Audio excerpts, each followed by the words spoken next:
Ready? Yeah. Hello, hunters. Welcome back to the Salawag's Why It's Great. We've just watched with my friend here, Z. We just checked out Love Lies Bleeding, which I think was the true drive-away dolls. What do you think? What do you think? Crazy. You just can't guess for every turn. It's like reading a fucking book. Right. I know, right? It's like, what's next? What's next? Just can't guess it. It's a good one. For those who don't know what this movie is, this is Kristen Stewart. How is Kristen Stewart in this movie? Oh my God, she's amazing. This is my favorite Kristen Stewart movie so far. Yeah. Made up for Twilight. I forgive you for Twilight. You are forgiven. But we love Twilight number 4. But damn, for those who don't know what this movie is, Love Lies Bleeding is about two women who meet and fall in love. One of them works at a gym, and they end up. One of them ends up killing someone for the other, and it's a whole race against getting caught by the cops. And there's daddy issues and lots of lesbian love and all kinds of good stuff. All right. Yeah, and we saw Drive-Away Dolls, and that was a fun time, right? But I think this is like that was like This takes cake. Drive-Away Dolls It's was more like comedy. Yeah. And then, Yeah, Ethan Cohen. That's Ethan Cohen by himself, writing, directing.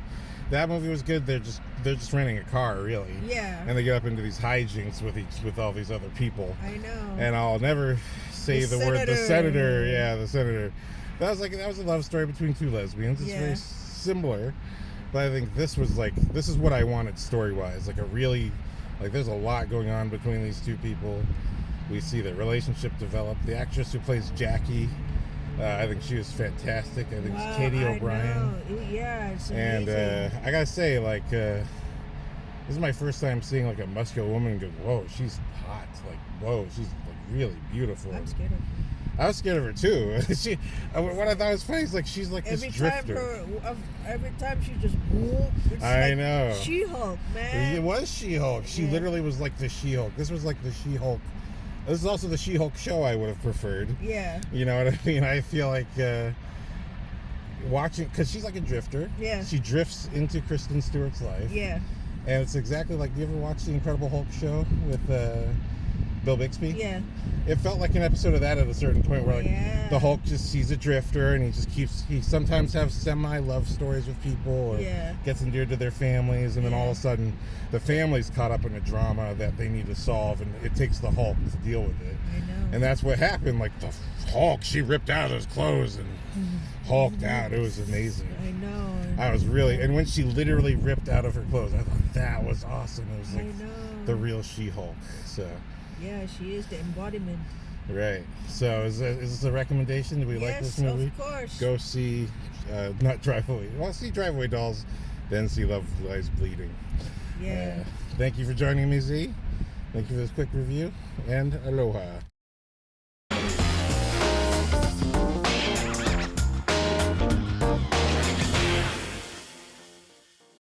Aloha, nerds, and welcome back to the Salawag's Why It's Great Gut Reaction. I'm your host, TheSalawag, and on this show, I watch things and react from the gut.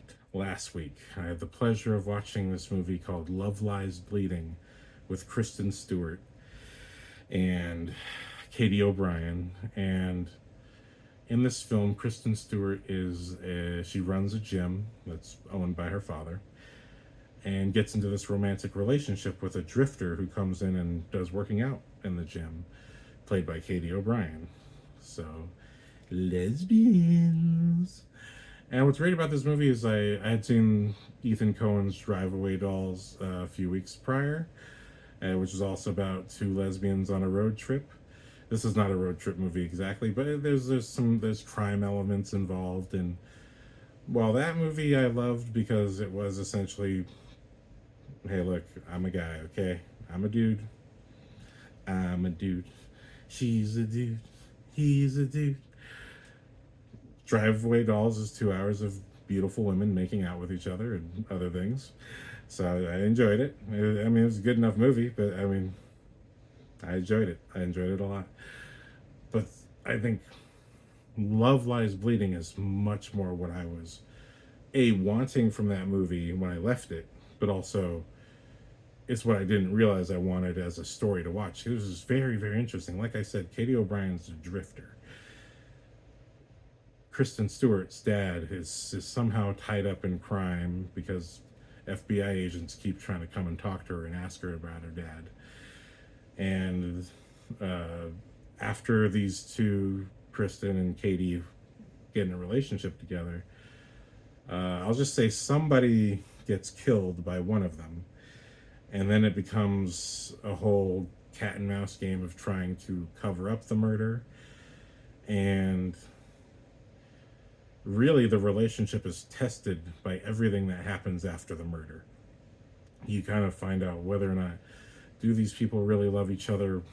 What is love is kind of a question in the movie, because these characters are both traumatized, and they've both been through stuff that predates the film, that a lot of which is not said, which I like, because it really doesn't have to do with the movie in terms of the plot, but it has a lot to do with why they're making these choices.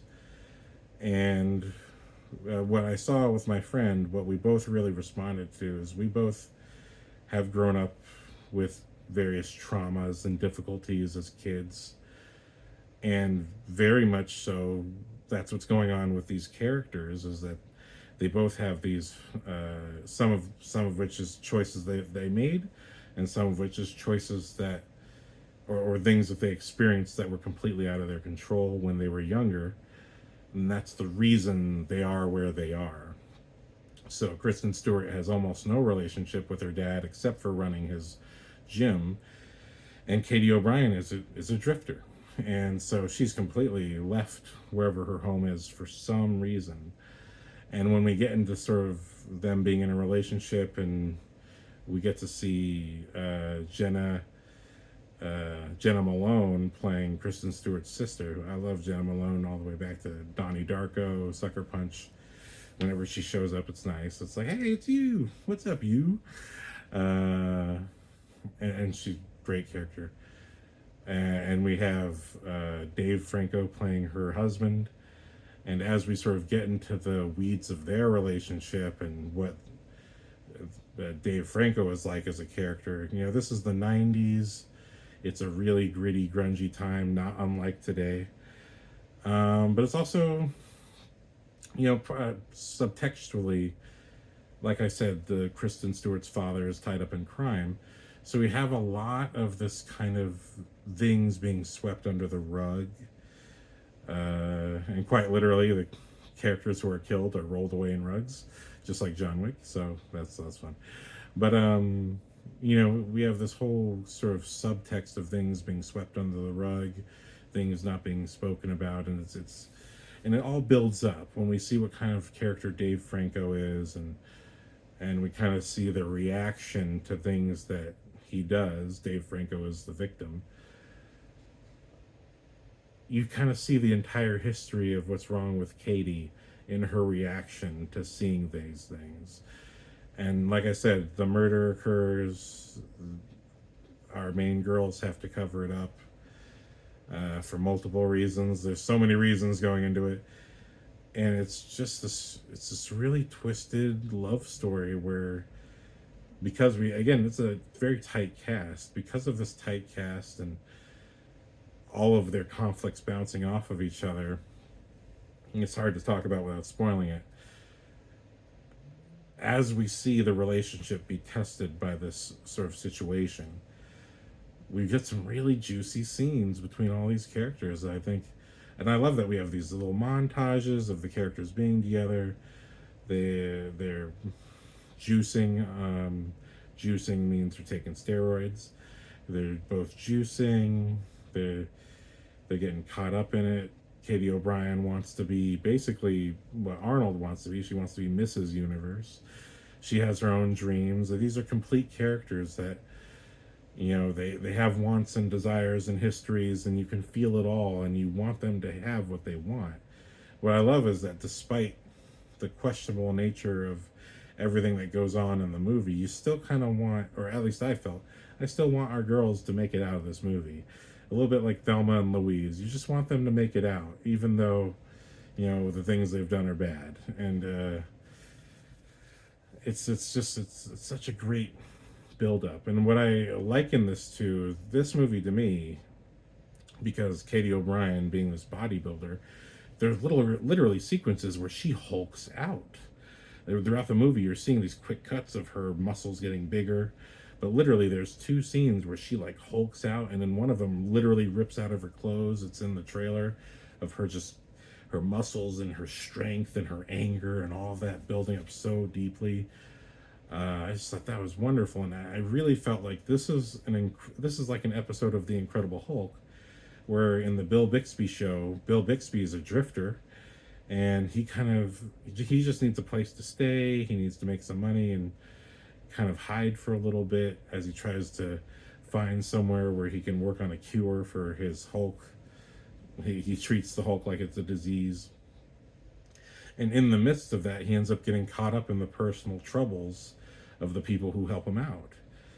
And I'd watched a few episodes of it because I was just in a Hulk craze a while back, but it was just so great how every episode really is the same. He gets someone's involved with crime, or a crime happens, or some kind of really serious domestic issue occurs that will inevitably require the Hulk to save the day. And that is the same thing happening in this movie, except it's like an episode of The Incredible Hulk told from the point of view of the family that the Hulk visits, which I like. I like that kind of story. I also like that Katie O'Brien kind of looks like Sylvester Stallone in First Blood. She kind of looks like the same exact kind of drifter look, same hair. But also, just having watched that Arnold documentary on Netflix, which was fantastic, I highly recommend it to anyone who's a fan of Arnold Schwarzenegger or just wants to see an interesting story about someone who has dreams and comes to America to fulfill them. I really felt like Katie O'Brien had both of those qualities of both Sly and Arnold and Incredible Hulk. And seeing that build up, and then seeing the build up to her final Hulk out, like that final sequence was really something. It was really not expected. I really love that the movie overall feels so straightforward. It really, and when I say straightforward, I mean we're just seeing the story. Not that the shots aren't well done, like it's good cinematography and all that, but there's nothing. It's nothing showy about it. The cinematography isn't wrapping around people and trying to blow your mind with how good the camera can capture the action. I consider it very, very straightforward, kind of the way it's shot. We're always with the characters. We're always subjectively with our characters wherever they're at. But then a few times in this movie, it takes that creative license to go straight into the head and see what the character is either feeling or imagining. Like there's a wonderful shot of both of our lovebirds, Kristen Stewart and Katie O'Brien, running, and they look like they're giants running over, that they're so tall that they're over the clouds, and it's a beautiful shot. And there's another kind of nightmare sequence where Katie O'Brien pukes out a human being, stuff like that just, it's reminiscent of like Black Swan and things like that. Yeah, that's what it feels like. It's like a Darren Aronofsky movie, but really not. Like it's not quite as far as Darren Aronofsky pushes it. Rose Glass, director of this movie. Wow, I've heard that her other movies are good. I'm gonna check them out. I've heard good things about Saint Maud from Red Letter Media, I believe. So I think I'm gonna check that out next. But really fantastic directing. Katie O'Brien was a surprise for me. I'm not sure if I've seen her before, but I'm definitely going to keep my eye out. If I see that name in credits, I'll take another look and see if I want to watch that movie. Because really, and also Kristen Stewart, who, I like her. I've seen her in stuff. I saw her in stuff before Twilight, so I knew who she was. But of course, when the Twilight thing hits, and it's like, oh my God, like now you're the biggest face on earth. How long have you been 17? But I love that, since the Twilight movies, she's kept it interesting, and even Twilight, I mean, it's not a bad thing to be in. It's just so popular. It's just unbelievable. You can't escape how big that was, that everyone talks about it.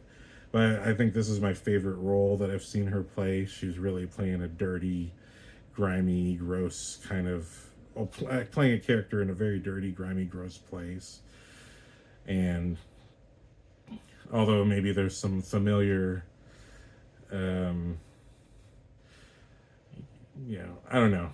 She always kind of tends to gravitate to these sort of shocked and odd characters. But although there's just some familiarity, I think still this is my favorite character she's played because I don't know. She expresses and she kind of goes to an emotional place and that I just really felt was raw. Like the whole movie felt very raw, and me and my friend both just really appreciated that quality of the movie.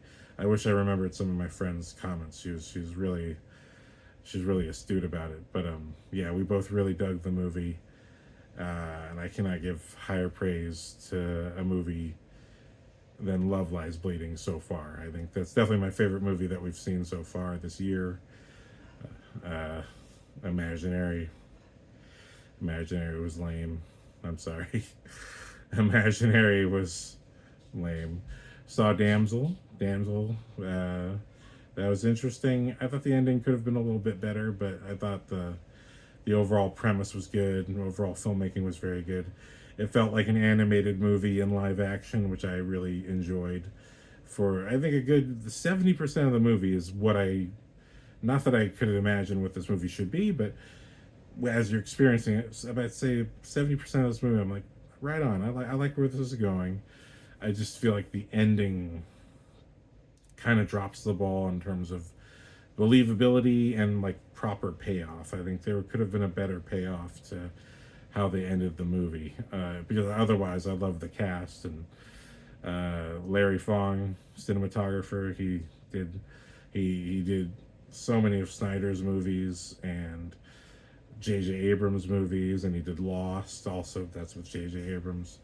Of course, the cinematography delivers, but yeah, there's a fun movie that's a twist on your typical situation. I think Driveway Dolls, Love Lies Bleeding, Damsel, all these movies we're finally getting original pictures that are flipping the typical narrative of things we've seen before. I think Driveway Dolls has a fantastic leads. I love both actresses.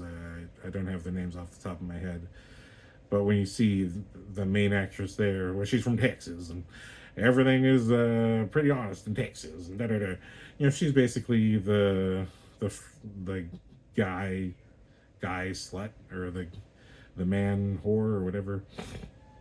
She basically gets around and has no problem getting around. And then there's the love interest who she'll realize is the friend who she'll realize is the love interest. And this is such a 90s plot. We've seen it before, but we never, at least as far as I've never seen it with lesbians, never seen it with two women. And I'm like, oh, that's interesting. And then, and then Matt Damon has a fun part. And then you got Love Lies Bleeding, which is, not too far away from like true romance. But again, with two women, and with the angle of one of them being this bodybuilder and the juicing. And I thought, wow, and now you're tackling some stuff we haven't really seen in a movie before, even though premise-wise we've seen movies where someone kills someone or someone has to cover up a body. We've seen some of this stuff before, but to have it feel fresh and feel like its own movie because you really built that into your story very well, and all the conflicts. Love Lies Bleeding, again, it has a central question of what is love and what is it supposed to look like. And the best way to test that is with two characters who really aren't sure what it's supposed to look like because their lives are so hectic and tragic. But for them to sort of figure that out at the end of the movie, and I think, so some spoilers for Love Lies Bleeding. Katie O'Brien kills him in a Hulk out moment. Katie O'Brien kills Dave Franco in a Hulk out moment. But Dave Franco was beating and abusing Jenna Malone. And, I think it captures everyone's feeling, if you've ever been through that you want some kind of comeuppance for that guy or something. But if you're in the middle of it, and you love the person, you may not want them to face that kind of comeuppance. You just want them to stop and get better. And I've been fortunate to see the stop and get better side of things. In this case, you kind of get the sense this is never going to stop or get better, which is partly why the movie plays out that way. But there's this beautiful moment of conflict where Jenna Malone, who she's nearly beaten to death. This is what motivates the killing of Dave Franco.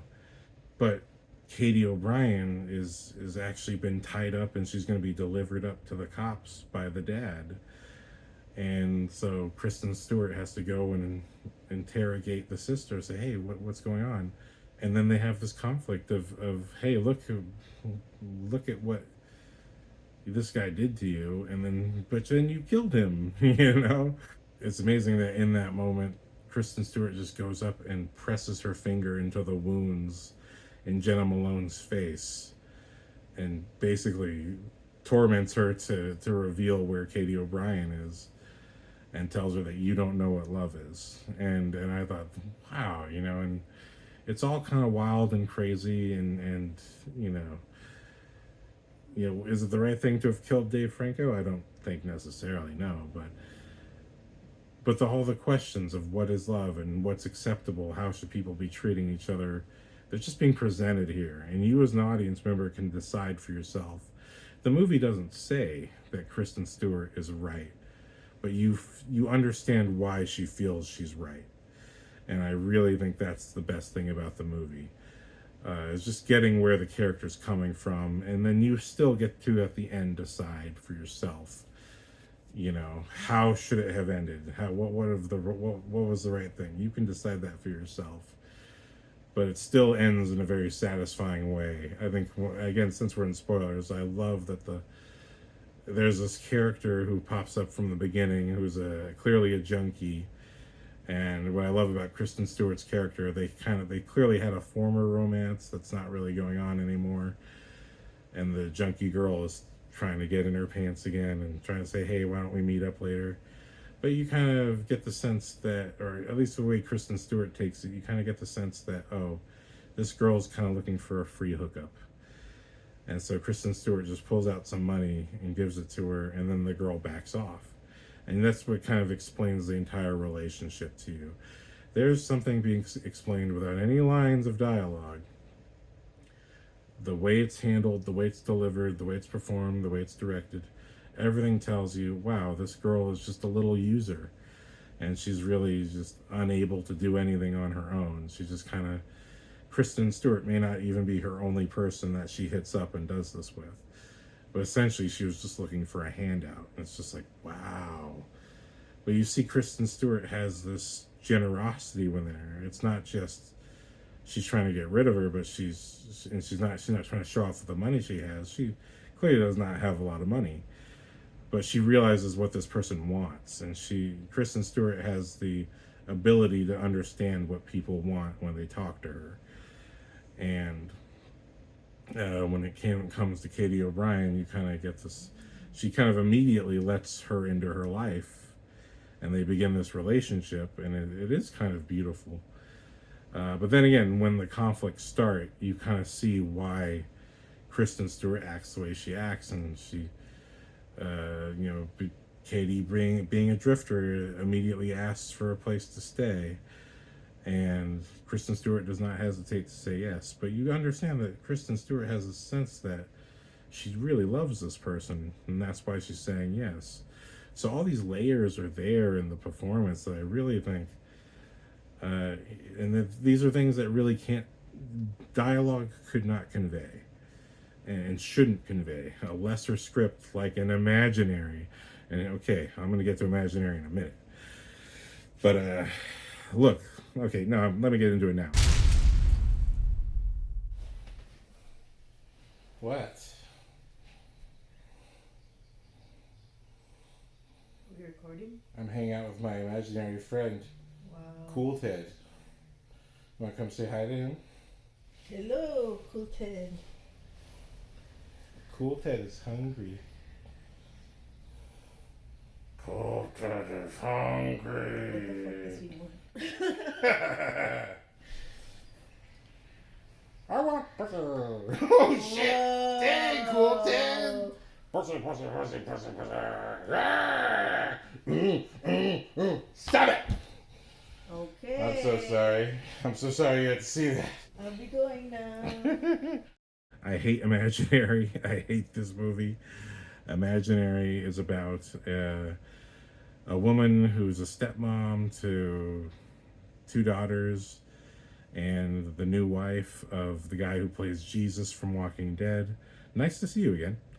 Um, good actress. I thought all the cast was good enough, but the movie was at its best when it made no sense. Because essentially, the villain is an imaginary friend, an imaginary character who I guess only the person it's attacking can see. They don't do a great job of explaining the rules or really setting the rules up in any kind of way. The rules are kind of all over the place in this movie. But the most egregious thing they do is try to explain why the imaginary character has power. And they do the same thing or a very similar thing in another movie. Shoot, I forgot what it's called. Lights Out, which is also on Netflix, where the character really is given power by the trauma and the emotions of one of our central characters, and or I guess whatever the demon is trying to get, but the power is drawn from a person. And so the problem with Imaginary is that when you watch that movie, it starts off with a dream sequence with a little kid, and you see this man with these white-out eyes, and you don't know who he is, and it turns out to be the little kid's dad.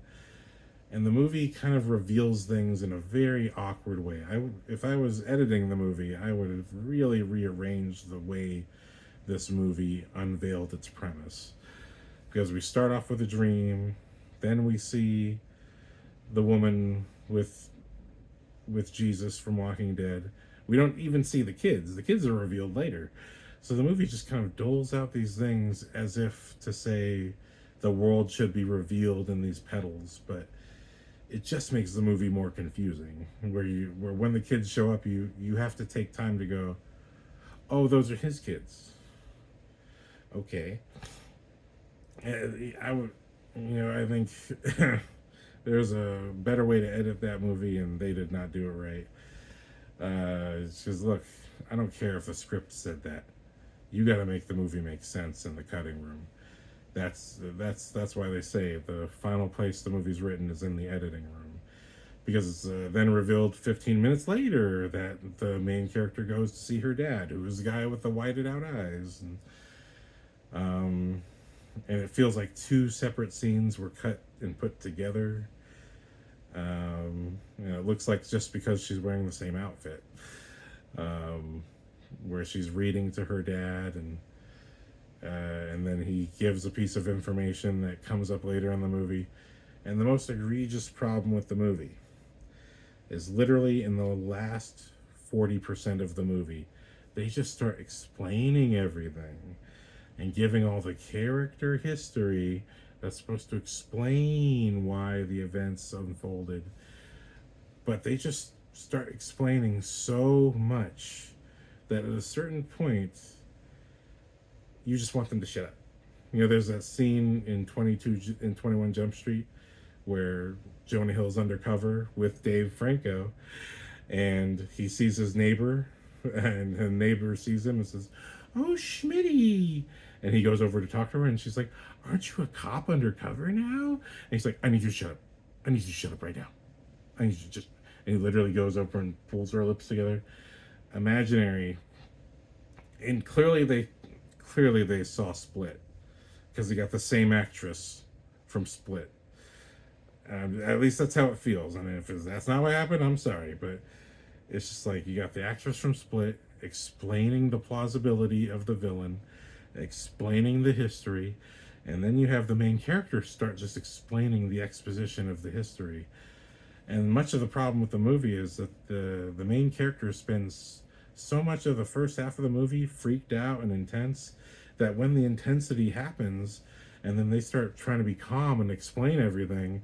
Now it doesn't feel intense anymore. Now it just feels like fizzled out because you spent the first 40 minutes trying to keep the character freaked out. It's like, this is such mismatched. This movie is completely spun around, and at the very least you could have done cut out all that explanation, because there's a certain point where she's like, my house was on fire, I lived with my grandma, and my mom died of cancer. And as someone who has a mom who has breast cancer, I just want to say this to you, you know what I mean? Like, I don't even care if you've dealt with it yourself. If that's how you're going to deal with it in a movie, you know what I mean? I don't appreciate that. I really don't appreciate that at all. That you're trying to shove in a very traumatic life situation to motivate your story because it's not working on its own. I don't appreciate that on a personal level. But also, just as an audience member, it's like, what do you think? I'm stupid? Do you think none of the other events would have worked for this movie? That you needed to shove in my mom died of cancer? And Marvel, the MCU also did this with a character where the cancer thing was just shoved in there, and it really felt shoved. And I'm just like, look, if you want to do it, you have to do with this with some respect. You know what I mean? It's just like, you know, you got to think of people dealing with cancer and life-threatening things. Imagine that as like a daily 9/11 for somebody. That's what that feels like. So when you throw that out in there in a movie, it just makes it seem like you don't have that experience, but you know it's a bad thing. And so you're just using the bad thing. You know, that's what it feels like. I'm not saying that that's what you are as a filmmaker. I'm saying that's what it feels like as an audience member watching that. You've got to have more empathy for the situation that you're just throwing out there in your movie that's supposed to... You're trying to get the audience to empathize with your character. No, empathy. Empathy will come out of good storytelling. If the audience can see what the character wants and sees that they can't get it, that's all you need. You don't need backstory. You need to know what is happening in the moment. And if backstory intersects with that, that's fine. But my problem with Imaginary is they just kept unloading exposition after exposition after exposition. And then when we're in Imagination Land, spoilers, because I don't care about spoilers, I really didn't like this movie. When we're in Imagination Land at the end, and it's literally as exposition, we're in the imaginary world. We can do whatever we want. And you steal the scene from Deep Blue Sea with Samuel L. Jackson, which was done so perfectly, and you do it in such a rushed, awkward way. But, you know, again, it just loses all its value if you have to explain everything. You know what I mean? I think if it's not really pertinent to what's going on, and if it really doesn't serve the moment. It's a line from Phantom Menace that Qui-Gon Jinn says to Anakin Skywalker. No, that he says to Obi-Wan Kenobi. But sir, Master Yoda said to always be mindful of the future, but not at the expense of the present, young Padawan. That's what that motherfucker's talking about, okay? The geniuses like George Lucas, they can talk on multiple levels with a single line. It's like triple entendre for them. But seriously, good God, okay? I'm sorry. And if you want to punch me in the face, and you worked on that movie, and you want to punch me in the face because of what I said, I understand. Please don't do that. But please understand, some of your choices were very offensive to me on a personal level. Again, my mom died of cancer. Thank you. Thank you. Someone who has lived with the fear of that, and fortunately my mom's still on this earth, but to have, like, you don't do that. Don't fucking do that. You know what I mean? Very rarely do you see in any movie anyone go, and when my dad died from 9/11, do you see that? No, because you know that's a line you shouldn't be crossing, right? You're like, no, unless it's a 9/11 related movie. You don't see that a lot. You know what I mean? Like, come on. Going back to Love Lies Bleeding, there is a lot of backstory that's not said, but it's all hinted at. And only enough. When it comes to Love Lies Bleeding, we only have enough backstory to to ask more questions. The most important thing is the audience should want the answer. It doesn't matter that you give them the answer, they should want the answer. And what you give them, no matter how little it is, should just be satisfactory enough to tell the story that you're telling.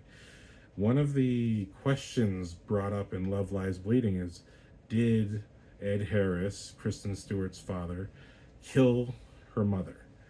And it's a question that finally is verbalized. It's set up. It's set up. People think that they did. People think it happened.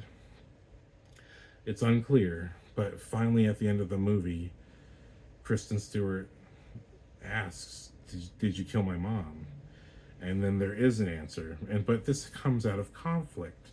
And even the answer, it's not satisfying for Kristen Stewart. Actually, it's even more soul crushing. But that makes the final Hulk out so pleasing and satisfying, because we have this deep character conflict, this problem that has been plaguing Kristen Stewart since, as it's established in the movie, since she was like 12, that this almost lifelong question gets answered, and it's such a sad answer that in fact he says, "I didn't kill her. She saw that you had as much of a demon in you as I do in me, so she couldn't live with that and left us." And that was, you could tell, was just so crushing.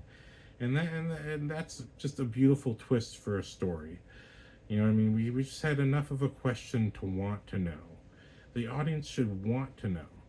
If you, as a filmmaker, feel like you're not connecting with the audience because you have, and again, when it comes to imaginary, if you have that much backstory, it should just be part of the movie. You know, it really makes no sense. Like, you should, and I think really filmmakers got to be more bold. You got to be willing to tell story and tell. You know, you could have a prologue. You could have an 8-minute prologue that tells everything that goes on. You know, movies do that. You know, The Godfather did that. Okay, Godfather Part 2 starts off with this beautiful prologue, partly written, where we learn the history of that family, and we see the beginning of Vito Corleone. And that's about like 10-15 minutes of the movie before we even get to the main storyline in the present with Al Pacino. So I think it's just, and you know what? Shoot, man. You know, look at these Marvel movies. All of these, some of the Marvel movies have these prologues that take place in another time period, take us somewhere. It's a movie. You can tell the story. Tell the story. That's got to come first. If you got so much backstory that you need to have expositional dialogue, then that's got to be scenes in the movie. And if you can't film it, then cut it out. Okay? Cut it out. We don't need, I think of it as like emotional bait. You're using emotional bait to force the audience to like your character, or to like your writing, or to like what you're doing. Cut it out. You know, otherwise this is really better suited as a short film, I really feel. So anyway, that's my feeling on some of the movies I've been watching. Love Lies Bleeding is the winner. I saw, of course, Dune 1 and Dune 2. I just did a huge recording with a friend. I don't know if he's going to post that or not. I'm excited if he does, but I'm not smart enough to break down those movies. Dune Part 1 and Part 2, I think, together make one great movie. I do think the first movie was perfect. A lot of people say the first movie was too slow, whatever. I don't agree with that at all. I think the first movie does such a fantastic job of getting us through each scene and through each build-up, every setup, every moment, every consequence. You know, I think Dune Part 1 was perfect. I think Dune Part 2 moved a bit too fast for me. I don't have a problem with catching up and going, oh, okay, well, I guess this is why that happened. That's not a problem. I don't think that makes a bad movie, but I do think there were some scenes that would have benefited from a better setup or an actual payoff. Whereas I think really that movie was trying to get a more um, it wanted bigger payoffs for later events. But to me, I think there's one moment in particular that exemplifies the problem that I have with that movie is that there's a sequence where Stilgar, played by dang, I forgot his name, Skyfall dude. Stilgar, played by Javier Bardem, tells Timothy Chalamet's character that he has to go cross this. I think it's like 2 miles away or something like that. You have to go cross this huge dune hill and stay the night and then come back. And they do not show him coming back. They just cut to later on. He's clearly doing some fighting and some stuff, but it's not clear. Is this part of his training? Obviously he's succeeded because he's still here. But to me, things like that, I think, hold the movie back in terms of what I would think would be perfect craftsmanship, because the movie really moves at a bullet pace. It really doesn't stop. But it doesn't hold it back from being a great movie. I think part one, part two, beautiful. I think it makes one really good, strong movie that happens to be split into two. Dune was fantastic. But definitely for me, so far, at the time of this recording, it's almost the end of March, and this is just some of the movies I've been watching. Love Lies Bleeding is my favorite so far. Dune was great. Damsel was fun. Just, I felt the ending could have paid off better. But, that's filmmaking for you. Everyone's making movies. Everyone's got budgets. Everyone's got limitations. Everyone's got an idea of what they think is the right ending and what's right to do at the end of their movie. Ghostbusters was fun. Driveway Dolls, very fun. Obviously, for if you're not 18 at least, I don't think you should be watching the movie. But other than that, I think we've had some really good ones this year so far. I'm having a good time, and that's all I got to say. That's my little 2024 catch-up. I hope this does not come out in 2025. I'd be very disappointed in myself. Thank you for watching. Hats off to all the filmmakers I've talked about today, even the ones that I flipped off. I'm sorry for flipping you off. You just offended me personally with your movie, but you know what? That doesn't mean I need to act like a brute, so I apologize. And all the best to you all. I know you'll, as long as you're following the dream. Hey, I've made nothing but garbage so far, except for 007. I only need one, but you know what? That's filmmaking. That's what you do. Hey, even the movies I'm angry at, I'm just a little bit jealous because, hey, you made a feature film and you were in theaters, and I gotta praise you like I should. So, aloha, thank you for watching, and I don't care if you like and subscribe, but if you do, I appreciate it. Thank you very much. 100 viewers. We're at 100 viewers upon this recording. Cool. Thank you. Oh no, 100 subscribers. 100 subscribers. 100 subscribers upon this recording. Thank you for subscribing. I know some of you are robots, but for those who aren't, right on. Cool. That's all I gotta say today. Peace. But one last thought for the movie. How about that ending? How about that? The way it ended, how it concluded, how they got away, or I don't want to spoil it, but how you spoiled it already. How it had the visual of when they're running in the stars. Yeah, was that I not know. amazing? And their clothes are all glitter. Yeah. That's funny. And just for the spoiler section, they get away. But how amazing was that when she became giant, just like in the cartoon? I didn't think that was going to happen. There was a cartoon clip where she's watching a giant person pick up a little man. I know. And I did not think that they were going to end it that way. Wow. And that was awesome. And that was, what's his name? Ed O'Neill? I forgot that actor's name. Isn't he in RoboCop? No. He's in The Abyss. He's in Truman Show. He plays. Isn't he the bad guy in RoboCop? No. No, that's a different actor. But that ending, I just thought, and then the literal ending Yeah. when the body's in the back seat. I know. I was just like, wow. And I love how the camera pushes by Jackie sleeping Yeah. and reveals her walking in the back and yeah. becomes the title sequence. And then because before this, there was cigarette pack on her brother-in-law. She didn't take it. Right. But the cigarette pack on that girl, she took it. Exactly. And it was like she's not gonna quit. Right. Because it's already happened. It's already done. Just bury it anyway. Right. I think a nice love story, would you say? Yeah. A good love story? Yeah, it's a good one. Yeah.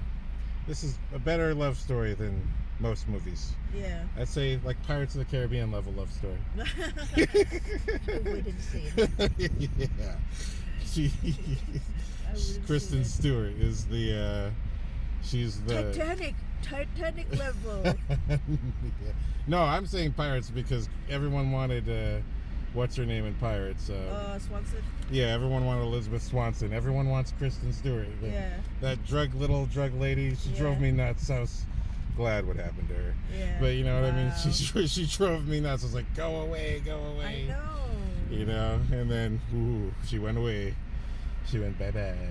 Yeah. All right, Z, thank you for joining me for this review. Good naked scene. Yes, lots of good lesbian action. Yeah. I'm very happy. All right. Okay, thank you. Peace.